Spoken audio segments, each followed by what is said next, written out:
예. 예수님 이름으로 말씀 증거하겠습니다.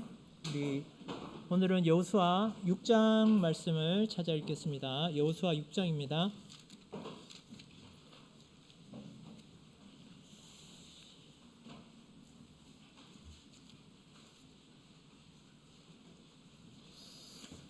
여호수아 6장 1절부터 20절까지 말씀 교독하도록 하겠습니다. 여호수아 6장 1절부터 20절까지 말씀 교독하도록 하겠습니다. 제가 먼저 읽겠습니다. 이스라엘 자손들로 인하여 여리고는 굳게 닫혔고 출입하는 자가 없더라.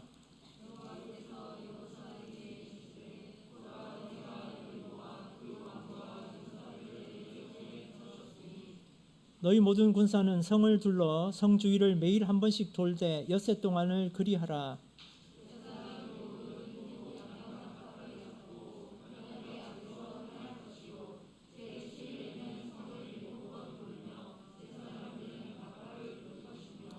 제사장들이 양각 나팔을 길게 울려 불어서 그 나팔 소리가 너희에게 들릴 때에는 백성은 다 큰 소리로 외쳐 부를 것이라. 그리하면 그 성벽이 무너져 내리리니 백성은 각기 앞으로 올라갈지니라 하시매.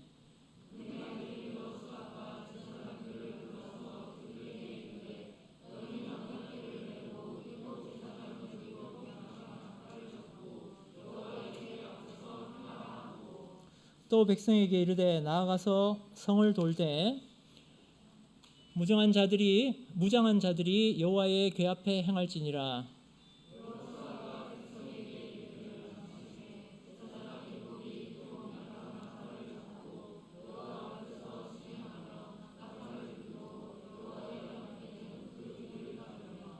무장한 자들은 나팔 부는 제사장들 앞에서 진행하며 후군은 궤 뒤에 행하고 제사장들은 나팔을 불며 행하더라.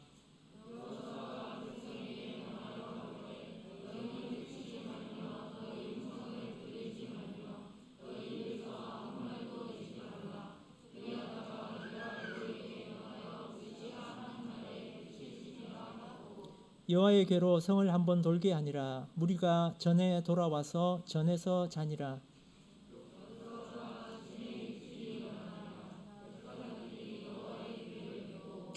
일곱 제사장은 일곱 양각 나팔을 잡고 여호와의 궤 앞에서 계속 진행하며 나팔을 불고 무장한 자들은 그 앞에서 행하며 후군은 여호와의 궤 뒤에 행하고 제사장들은 나팔을 불며 행하니라.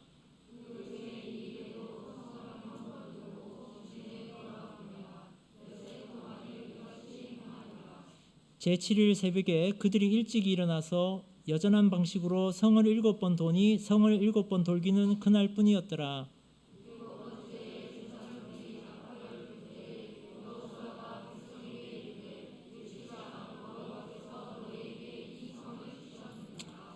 이 성과 그 가운데 모든 물건은 여호와께 바치되 기생 라합과 무릇 그 집에 동거하는 자는 살리라. 이는 그가 우리의 보낸 사자를 숨겼음이니라.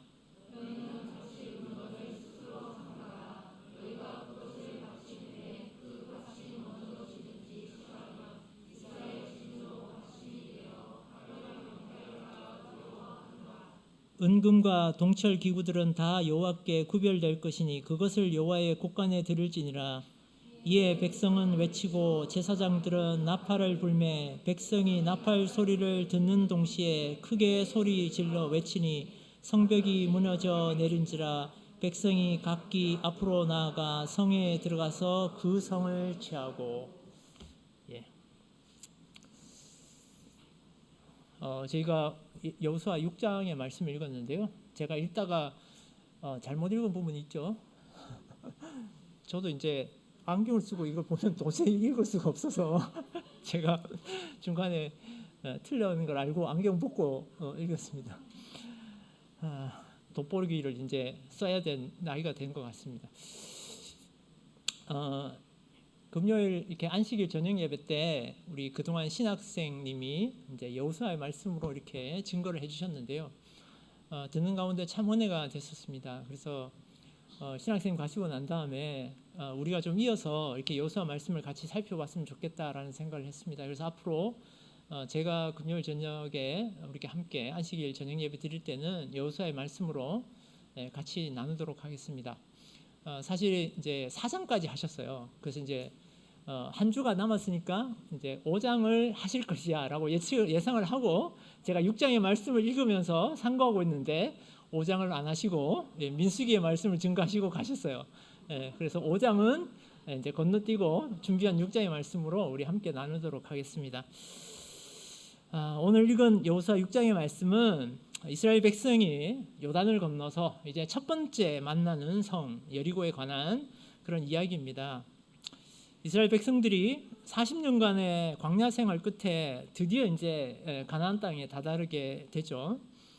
근데 이 가나안 땅에서 이제 본격적으로 그들이 해야 될 일이 있습니다. 바로 정복 전쟁이죠. 정복 전쟁이 이제 시작이 되는데 그 첫 번째 성 전투가 바로 여리고성 전투입니다. 모세를 이어서 이스라엘의 지도자가 된 여호수아가 이스라엘 백성들을 이끌고 이제 요단강을 건너고 이제 여리고라는 아주 견고한 성을 이제 함락시키는 사건이 바로 오늘 읽은 그런 말씀의 사건입니다. 우리 본문을 함께 읽으셔서 아시겠지만 우리가 생각하는 그런 전투는 아닙니다. 그죠? 이스라엘 백성들이 전투를 했다기보다는 사실 하나님께서 여리고성을 멸하시는 그 함락시키는 일에 이스라엘 백성들은 그저 숟가락만 살짝 얹었다 이렇게 볼 수 있겠습니다.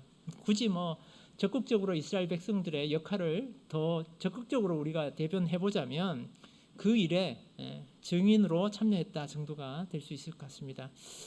사실 하나님께서는 이 여리고성 전투를 위해서 이스라엘 백성들을 위해서 많은 것을 예비해 주셨습니다. 많은 것들을 미리 행해 주셨는데요. 첫 번째는 우리 아모리 족속의 두 왕이죠. 시온과 옥을 물리치게 하심으로써 가나안 전역에 이제 이스라엘의 하나님을 알리셨습니다. 하나님께서 이끄시는 이스라엘 백성이 유명한 이 시온과 바산 왕 옥을 물리치셨다라는 소문이 이제 가나안 전역에 나타나게 되고 이제 하나님께서 알려지게 됩니다. 두 번째로는 요단강 물이 갈라지고 또 언약궤를 앞세워서 마른 땅을 건너는 기적을 체험하게 하셔서 우리 하나님의 능력에 대한 이런 확신을 이렇게 이스라엘 백성들로 하여금 가지게 해주셨습니다. 또 세 번째로는 광야 생활하는 동안 할례를 행하지 못하였었는데 이 할례를 다시금 행하게 함으로써 이스라엘 백성들의 믿음을 점검하시고 할례를 통해서 주시는 하나님의 언약을 한 번 더 되새기도록 이렇게 하나님께서 이스라엘 백성들에게 이런 일을 행하셨습니다. 그러고 난 다음에 네 번째로는 여호와의 군대 장관을 보내셔서 여호수아에게 신을 벗게 하시고 하나님의 주권 앞에 자신을 낮추어 거룩하게 하셨습니다. 이전에 모세 앞에 모세를 부르실 때 나타나셨던 것처럼 여호수아 앞에 하나님께서 군대 장관을 보내셔서 하나님의 주권 앞에 자신을 낮추는 그런 일을 행하셨습니다. 이렇게 하나님께서 예비하심은 오늘 여리고성으로부터 시작되는 이스라엘의 가나안 정복 전쟁에 바로 시작이 되고 이제 배경이 되고 이 정복의 전개의 초입부가 된다라고 말씀드릴 수 있겠습니다. 사실 여리고 사람들이 우리 오늘 본문의 1절에 보면 여리고성은 굳게 닫혔다 그리고 출입을 하지 않게 되었다 이렇게 기록하고 있는데요. 또 이전에 라합이 이스라엘을 돕겠다고 마음을 정한 것도 하나님께서 이렇게 예비하셨던 여러 가지 일들이 겹쳐져서 그런 일들이 나타나게 됩니다. 여러분들 실제로 여리고성은 대단히 견고해서 걸어 닫으면 모든 성이 그렇지만 난공불락의 성이 되었을 것입니다. 이 성은 무너뜨리기 굉장히 어려운 한눈에 보기에도 굉장히 무너뜨리기 어려운 성이었을 것입니다. 그래서 이 성이 실제로 존재했는가에 대해서 많은 성서학자들이 이 성을 발굴하기 위해서 굉장히 오랜 기간 동안 발굴을 했습니다. 그래서 실제로 100년이 넘게 수많은 고고학자, 성서학자들이 이 여리고성을 발굴하기 위해서 노력을 했습니다. 그 노력들을 한꺼번에 정리해서 1999년에 브라이언트 우드 박사라는 분이 이걸 정리해서 논문으로 발표하게 됩니다. 근데 이 논문에 의하면 여리고성은 외벽과 내벽의 두 겹의 이렇게 성벽으로 이루어진 그런 성이었습니다. 우리 여리고성의 모습을 좀 보여주실 수 있겠습니까?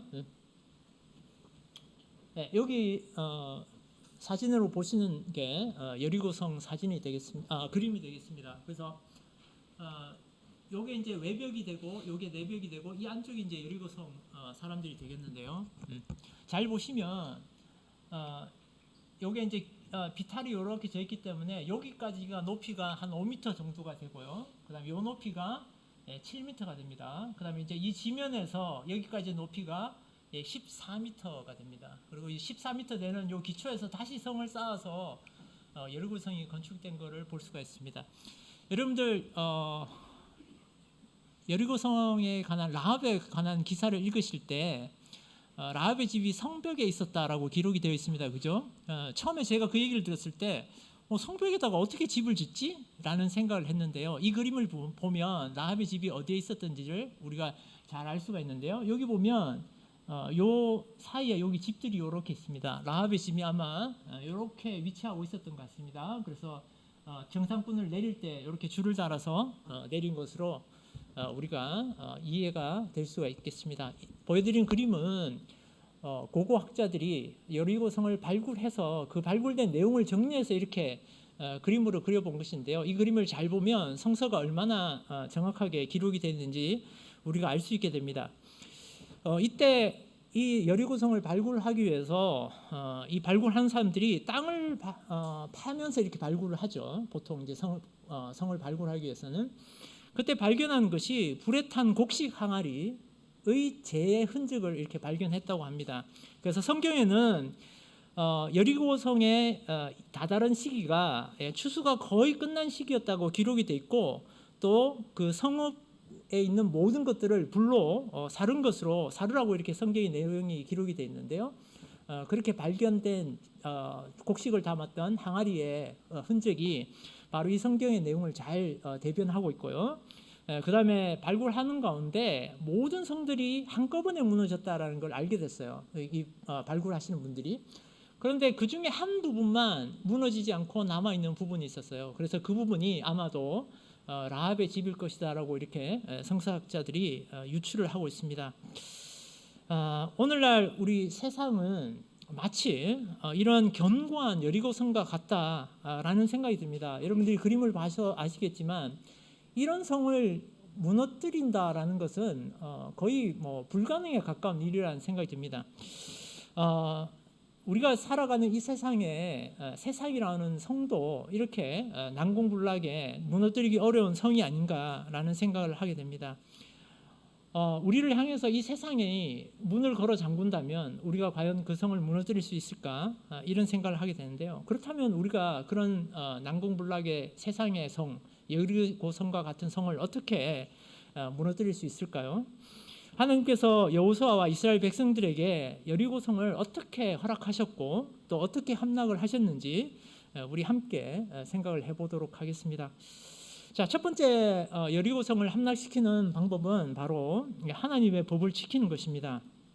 우리 15절 말씀에 제7일 새벽에 그들이 일찍 일어나서 여전한 방식으로 성을 7번 도니 성을 7번 돌기는 그날뿐이었더라. 이런 말씀이 기록이 되고 있는데요. 오늘 읽은 이 여리고성을 무너뜨리는 방식이 우리에게는 너무나도 이상한 방식입니다. 어떻게 보면 소위 말해서 세상적인 이런 관점에서 이 방식을 바라다 보면 굉장히 비합리적이기까지 합니다. 고대로부터 성을 함락시키는 이런 공성전이 많이 벌어졌습니다. 공성전이 있을 때는 고도의 전술과 또 그 시대의 가장 첨단 무기를 동원을 해서 그 성을 무너뜨리는 것이 상식적입니다. 당시의 여리고성은 우리가 보는 바와 같이 아주 견고하게 지어진 성이었고 또 가데스 바네아 사건을 통해서 정탐꾼으로 보내졌던 이 여호수아는 이미 정탐을 했을 때 이 여리고성의 견고함에 대해서 잘 알고 있었을 것입니다. 민수기 13장 28절 말씀에 그러나 그 땅 거민은 강하고 성읍은 견고하고 심이 클 뿐 아니라 거기서 아낙 자손을 보았으며 라고 이렇게 정탐의 기록을 남기고 있습니다. 그런 견고한 성을 무너뜨리기 위해서 어떻게 싸워야 할지를 아마 여호수아는 여러모로 생각했을 수도 있습니다. 그런데 여호수아는 사람의 생각으로 이 성을 무너뜨리지 않고 철저하게 하나님께서 주시는 방식을 따르게 됩니다. 하나님께서는 무기와 강도 높은 육체의 힘으로 무너뜨리게 하지 않으십니다. 그저 성을 매일 한 번씩 엿새 동안 돌다가 마지막 일곱째 날에 7번 돈 후에 나팔을 불고 큰 소리로 여호와께서 이 성을 우리에게 주셨다라고 외치는 겁니다. 이렇게 해서 성을 무너뜨립니다. 그런데 성을 한 바퀴씩 도는 엿새 동안에는 아무 말도 하지 말라는 것입니다. 조용하게 그냥 성을 돌라는 것입니다. 이것이 이 큰 성, 견고한 성 여리고를 무너뜨리는 바로 하나님의 법칙입니다. 그 수많은 이스라엘 백성들이 여리고성 주위를 돌면서 그 어떤 소리도 내어서 안 되며 마지막 날에는 한 명도 빠짐없이 모두가 소리를 외치는 것입니다. 이스라엘 백성들의 이러한 모습은 한편으로는 굉장히 위험한 일이고 또 한편으로는 굉장히 우스꽝스러운 모습이었을 것입니다. 성 위에서 마음만 먹으면 이렇게 화살 같은 걸로 아래쪽을 공격하는 것은 굉장히 쉬운 일이죠. 그렇게 성 위에서 큰 돌을 던지거나 화살을 쏘아서 공격을 한다면 아마도 꼼짝없이 당할 수밖에 없는 것이 바로 세상의 전쟁의 법칙입니다. 그리고 여리고성의 성벽에는 라합의 집뿐만 아니라 여리고성에 살았던 여러 집들이 있었을 것이고 그 집에서 이스라엘 백성들을 바라다보는 여리고성 사람들의 눈에는 이 이스라엘 사람들의 이 성을 전쟁하는 방식이 아주 바보 같은 그런 행동이었을 것입니다. 우리도 세상에서 일을 하다 보면 세상 사람들 눈에 참 이해할 수 없는 그런 일들이 많을 거라는 생각이 듭니다. 예를 들면 우리 11조를 한번 생각해 보겠습니다. 요즘처럼 물가도 비싸고 살기에 팍팍한 시기에 소득의 10%를 10원 한 푼도 가감없이 하나님 앞에 바치는 것이 세상 사람들의 기준에 보면 얼마나 이게 어리석은 일입니까? 일주일 중에 가장 황금 같은 시간이 금요일 저녁부터 이렇게 시작이 되는데 금요일 저녁부터 시작해서 토요일 하루 종일 빠짐없이 교회에서 시간을 보내는 것이 인생에서 세상 사람들의 기준에 보면 이게 얼마나 무모한 일입니까? 특히나 큰 시험이나 중요한 업무를 앞두고 교회에 나와서 하루 종일 시간을 보내는 것, 또 남들에게는 가장 큰 대목이 되는 날짜에 가게를 닫고 교회에 출석하는 것은 얼마나 바보 같아 보일까요? 그런데 하나님께서는 그 어리석은 길이 바로 성벽을 무너뜨리는 일이라고 우리에게 알려주고 계시는 것입니다. 우리는 세상 사람들이 이해하는 방식으로 성벽을 무너뜨릴 수는 없습니다. 우리가 하나님께서 우리에게 알려주시는 방식으로 우리가 세상의 견고한 성을 무너뜨려야 되겠습니다. 자, 두 번째는 바로 하나님의 임재를 신뢰하는 것입니다. 오늘 이 견고한 성은 여리고를 무너뜨린 것에는 이스라엘 백성들의 하나님에 대한 신뢰가 있었음을 우리가 발견하게 되는데요. 우리가 하나님을 신뢰할 때 가장 먼저 하는 일은 우리 가운데 가장 소중한 주님의 임재를 두는 것입니다. 주님께서 우리 가운데 임재하시도록 하라는 것이죠. 이스라엘 백성들 중 무장한 사람들과 7 제사장이 하나님의 궤 앞에서 행하고 후군이 궤의 뒤를 따르게 함으로써 하나님의 궤가 여리고성을 도는 가운데 이스라엘 백성들의 가운데에 계시도록 이렇게 하였습니다. 그리고 이때 나팔을 불어서 하나님께서 임재하심을 온 이스라엘 백성들에게 알게 했습니다. 나팔을 불어서 하나님의 임재하심을 알리는 것은 우리 출애굽 때부터 기록이 되어 있는데요. 우리 출애굽기 19장 16절을 한번 찾아 읽어보겠습니다. 출애굽기 19장 16절 말씀 한번 찾아 읽어보겠습니다. 우리 찾으신 분들은 성경책을 주목해 주시고 아직 찾지 못하신 분들은 위에 슬라이드를 봐주시기 바라겠습니다. 제3일 아침에 우레와 번개와 빽빽한 구름이 산 위에 있고 나팔 소리가 심히 크니 진중 모든 백성이 다 떨더라. 그리고 19절에는 이렇게 기록이 되어 있습니다. 나팔 소리가 점점 커질 때 모세가 말한즉 하나님이 음성으로 대답하시더라. 우리는 많은 일들을 세상에서 합니다. 그러나 우리가 하는 그 많은 일들 가운데 우리가 그 일을 하나님의 임재 가운데 하느냐 그렇지 않느냐에 따라서 하나님께서는 의롭다 그리고 의롭지 않다를 구분해 주십니다. 만약에 우리가 여리고성 주위를 도는 것이 그저 산책하기 위해서 돌았다고 한다면 여리고성이 무너지지 않았을 것입니다. 마태복음 10장 42절 말씀에 이렇게 기록이 되어 있습니다. 제가 읽겠습니다. 마태복음 10장 42절에 또 누구든지 제자의 이름으로 이 소자 중 하나에게 냉수 한 그릇이라도 주는 자는 내가 진실로 너희에게 이르노니 그 사람이 결탄코 상을 잃지 아니하리라 하시니라. 여기에 보면 소자 중 하나에게 냉수 한 그릇이라도 주는 자에게 결탄코 상을 잃지 않는다라고 했는데 우리가 그냥 소자에게 냉수 한 그릇을 줬다고 해서 하나님께서 상을 주시지 않는다라는 것입니다. 우리가 소자에게 냉수 한 그릇을 주더라도 제자의 이름으로 할 때 우리에게 상을 주시겠다라고 기록이 되어 있습니다. 마태복음 18장 5절에는 또 누구든지 내 이름으로 이런 어린아이 하나를 영접하면 곧 나를 영접함이니 우리가 어린아이를 영접하는 것이 예수님을 영접하는 일이 되는 데는 조건이 있다는 것입니다. 그것은 바로 우리가 예수님의 이름으로 그 일을 할 때 예수님께서 우리가 예수님을 영접한 것으로 인정해 주신다라는 것입니다. 우리가 누군가에게 작은 배려를 베푸는 일에도 우리가 그 일을 하는 데 있어서 주님의 임재 가운데 그 일을 행해야 됩니다. 우리가 아무리 큰 일을 하더라도 우리가 주님의 임재 가운데 하지 않는다면 그것은 우리에게 아무 일도 아닙니다. 그래서 우리가 아무리 세상에서 큰 일을 감당한다고 해도 그것은 하늘에 보물을 쌓는 일이 아닐 수 있습니다. 그래서 내가 세상적인 힘과 능력이 크다고 해도 우리는 그 힘을 통해서 결코 세상을 이길 수 없습니다. 그러나 우리가 하나님의 임재 가운데 예수님의 이름으로 행하는 이 조그만 일도 세상이라고 하는 견고한 성을 무너뜨리는 큰 무기가 됨을 우리는 알게 됩니다. 출애굽기 14장 13절 말씀 찾아 읽어보겠습니다. 출애굽기 14장 13절 말씀입니다.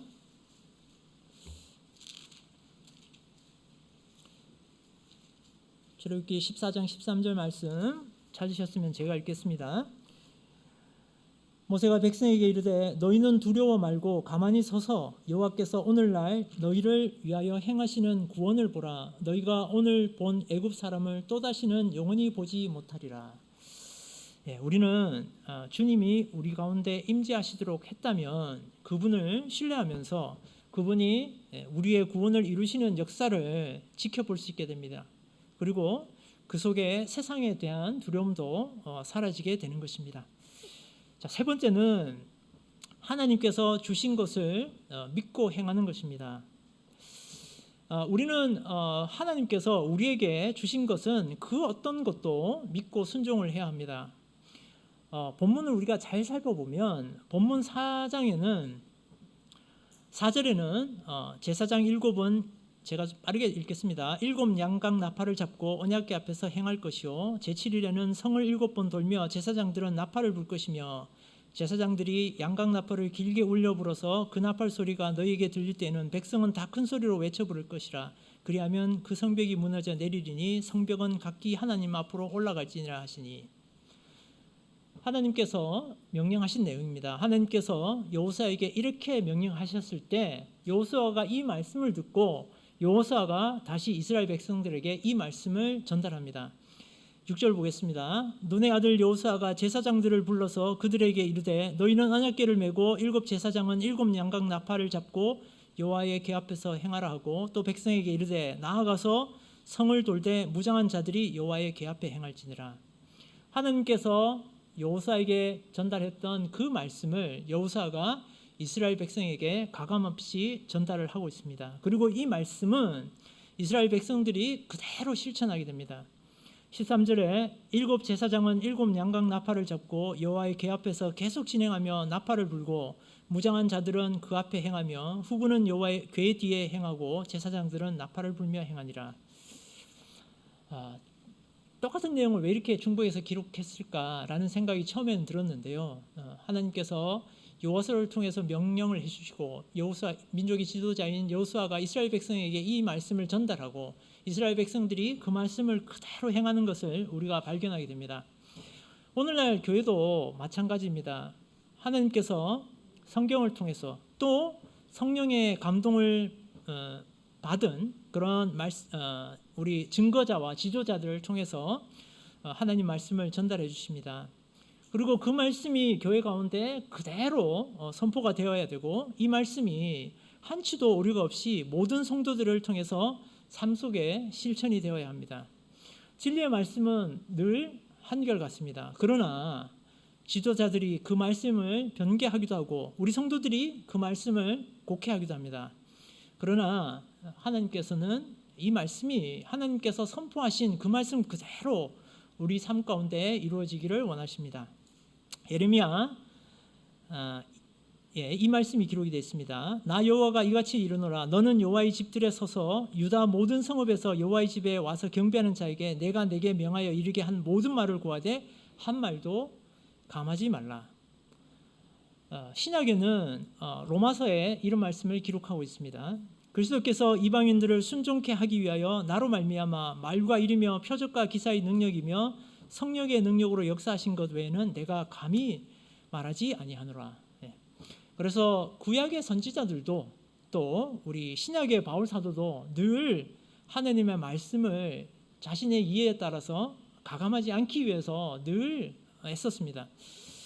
하나님께서 주신 것을 믿는 사람은 또한 이런 말씀을 끝까지 견뎌내고 믿음을 지키게 됩니다. 오늘 이스라엘 백성이 엿새를 아무 말 하지 않고 여리고성을 돌게 되는데 만약에 그들이 엿새를 채우지 못하고 그 일을 그만두었다면 어떻게 되었을까요? 사실 오늘 본문의 말씀 가운데 재밌는 것을 발견하게 됐는데요. 하나님께서는 여호수아에게 얘기할 때 엿새라고 하는 기한을 정해주시고 한 번 돌고 그 다음에 일곱째 날에 7번 돌으라고 말씀하시는데요. 여호수아가 이스라엘 백성들에게 이 명령을 전달할 때 10절의 말씀에 보면 이렇게 기록이 되어 있습니다. 여호수아가 백성에게 명하여 가로되 너희는 외치지 말며 너희 음성을 둘레지 말며 너희 일에서 아무 말도 내지 말라. 그리하다가 내가 너희에게 명하여 외치라 하는 날에 외칠지니라. 그러니까 엿새라고 하는 기한을 정해줘서 너희가 엿새 동안 말없이 돌다가 7째 날에 그때 크게 외치라라고 명령한 것이 아니라 너희가 그냥 하루에 한 번씩 아무 말 없이 돌다가 내가 어느 날 외쳐라라고 얘기할 거야. 그때 외치라라고 이렇게 얘기하는 것입니다. 그러면 이스라엘 백성들은 자신들이 맨날을 이렇게 돌아야 되는지 알았을까요? 몰랐겠죠. 사실 여호수아는 이제 백성들에게 처음부터 며칠을 돌게 될 거라고 말을 하지 않았습니다. 그래서 이스라엘 백성들은 하루하루 성벽주의를 돌 때마다 도대체 이런 일을 언제까지 해야 되느냐라고 마음속에 조바심이 일어날 수도 있었을 것 같습니다. 혹시 이렇게 우리가 돌기만 하다가 어느 날 여리고성에서 쏜 화살이라도 우리 머리 위에 떨어지면 우리는 어떻게 하지? 하루 이틀 정도야 저 사람들이 지켜보고 있겠지만 이렇게 계속 돌고 있으면 저 사람들도 우리한테 화살 공격을 하지 않을까? 이런 두려운 마음이 들었을지도 모르겠습니다. 이스라엘 백성들은 이러한 조바심과 두려움을 믿음으로 이겨내었습니다. 예수님께서 승천하시고 성령을 기다리며 기도하는 사람들 중에 오순절 성령 강림까지 채우지 못하고 포기한 사람들은 어떻게 되었을까요? 예수님께서 부활하시고 40일 동안 제자들에게 나타나시고 승천하셨기 때문에 예수님 부활 후에 50일을 의미하는 오순절 날까지는 승천하시고 보혜사 성령을 기다리면서 기도하는 기간이 열흘 정도였다라고 우리가 생각해 볼 수 있습니다. 보혜사 성령을 보내주신다라고 해서 우리가 성령을 기다리면서 간구하는데 하루가 지나고 이틀이 지나고 사흘이 지나고 나흘이 지났는데도 우리에게 성령이 내리지 않습니다. 9째 되는 날에 이제 나 진짜 이 말씀을 못 믿겠다라고 떠나갔던 사람들이 있었지 않을까요? 그분들은 어떻게 되었을까요? 예, 그 열을 믿음으로 이겨내지 못한 사람들은 아마도 우리 주님께서 주시기로 하신 그 약속하신 성령을 받지 못했을 것입니다. 우리는 주님께서 약속하신 것은 주신다라는 믿음을 가지고 믿음으로 행하는 사람들이 되어야 되겠습니다. 네 번째는 하나님 앞에 온전히 바치는 것입니다. 오늘 여리고성의 함락시에 하나님께서는 여리고성을 하나님 앞에 온전히 바칠 것을 명령하고 계십니다. 그리고 이 온전한 바침은 두 가지 명령으로 이렇게 나타나는데요. 첫 번째는 여리고성에 있는 모든 것을 멸하는 것입니다. 예외가 있죠. 라합의 집과 그 라합의 집에 동거했던 사람들 외에는 모두 다 진멸하는 것입니다. 그래서 이스라엘 백성들은 남녀노유와 우양과 나귀를 칼날로 멸하게 됩니다. 여기서 우리가 주목해 볼 단어가 하나 나오는데요.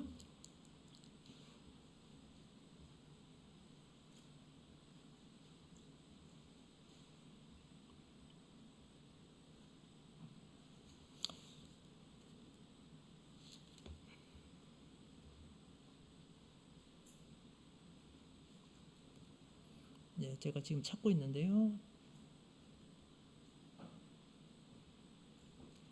혹시 스스로 삼가라는 구절이 혹시 어딘지 찾으셨습니까? 예, 19절요. 18절 있습니다. 예. 너희는 바칠 물건을 스스로 삼가라는 그런 단어가 나오는데요. 이 단어를 원문으로 찾아보면 지키다, 그 다음에 준수하다, 보존하다, 주의하다라는 의미를 가지고 있습니다. 그런데 이 단어가 구약에 무언가를 명령할 때 강조하는 의미로 이렇게 많이 쓰이게 됩니다. 그래서 신명기에 11장 32절에 내가 오늘날 너희 앞에 베푸는 모든 규례와 법도를 너희는 지켜 행할지니라 라고 말씀하셨을 때 지켜 행할지니라 할 때 이 지켜가 바로 이 삼가라 할 때 이 삼가라는 원문의 단어와 논문의 단어와 동일한 단어라고 합니다.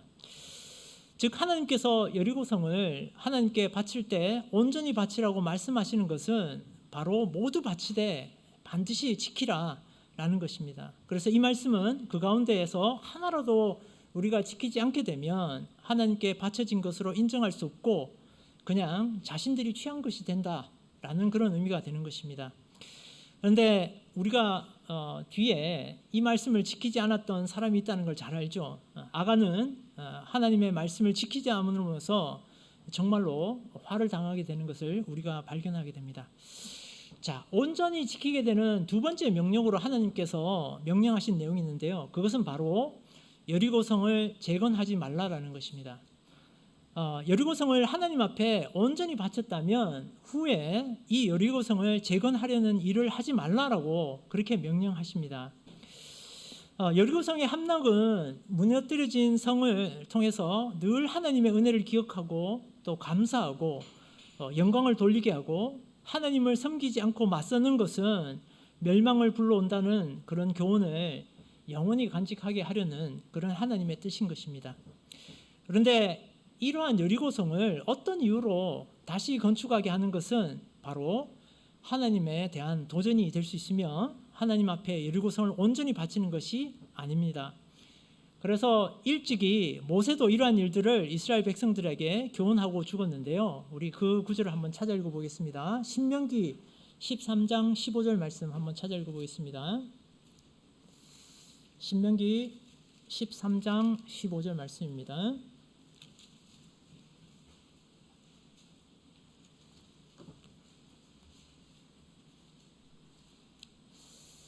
15절부터 16절까지 말씀 찾으셨으면 제가 읽어보겠습니다. 너는 마땅히 그 성읍 거민을 칼날로 죽이고 그 성읍과 그 중에 거하는 모든 것과 그 생축을 칼날로 진멸하고 또 그 속에서 빼앗아 얻은 물건을 다 거리에 모아놓고 그 성읍과 그 탈취물 전부를 불살라 내 하나님 여호와께 드릴지니 그 성읍은 영영이 무더기가 되어 다시는 건축됨이 없을 것이니라. 근데 실제로 이렇게 모세가 명령하고 오늘 읽은 우리 본문의 여호수아 6장에서 여리고성을 다시 재건하지 말라고 했는데 실제로 여리고성을 재건하려는 그런 자들이 아합 왕 때 일어났었습니다. 열왕기상 16장 34절 말씀 한번 찾아 읽어보겠습니다. 열왕기상 16장 34절 말씀.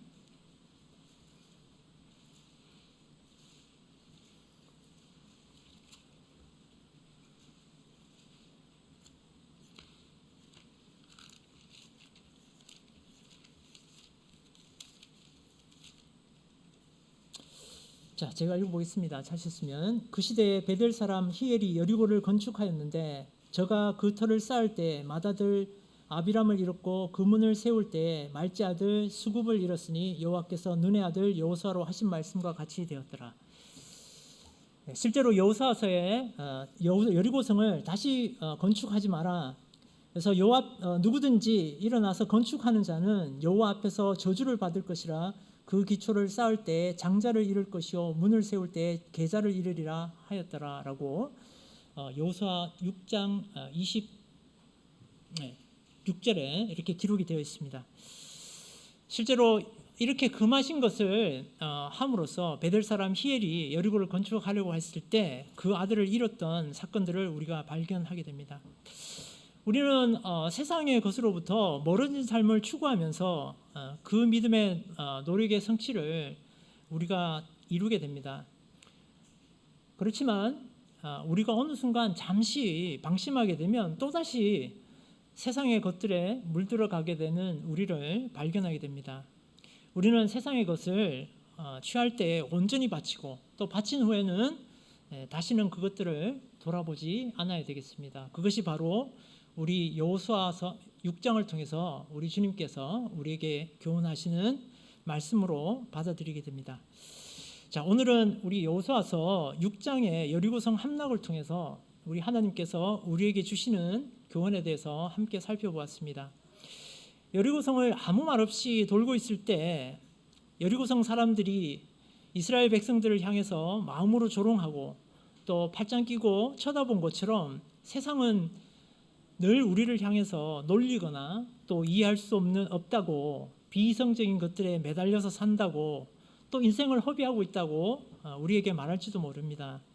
그들에게는 우리가 믿고 있는 세례도 또 성령도 부질없고 비합리적인 행동들로 비추어집니다. 그리고 견고한 성을 구축하고 우리를 편안한 자세로 내려다보면서 조롱하면서 우리를 지켜볼 수도 있습니다. 그럴 때 우리가 그 사람들을 보면서 때로는 그들의 삶이 부러워질 수도 있습니다. 그러나 우리는 그때 그 견고한 성이 언젠가는 부서질 성읍이라는 것을 우리가 깨달아야 됩니다. 그리고 그 성에서 하나님을 바라다 보면 우리와 같은 삶을 살기는 원하는 그런 사람도 있다 라는 생각이 들면 그들을 이끌어내고 그들의 무너짐을 면할 수 있도록 도와야 됩니다. 무엇보다도 우리는 우리 가운데 하나님의 임재를 믿고 세상 것들을 욕심내지 않고 하나님의 법을 순종하면서 믿음의 길을 우리 온전히 걸어가야 되겠습니다. 아무쪼록 견고한 성은 또 이 견고한 성 여리고와 같은 세상을 바라다보지 않고 묵묵히 뚜벅뚜벅 믿음의 길을 하나님과 동행하시는 저와 여러분 되시기를 예수님 이름으로 축원드립니다.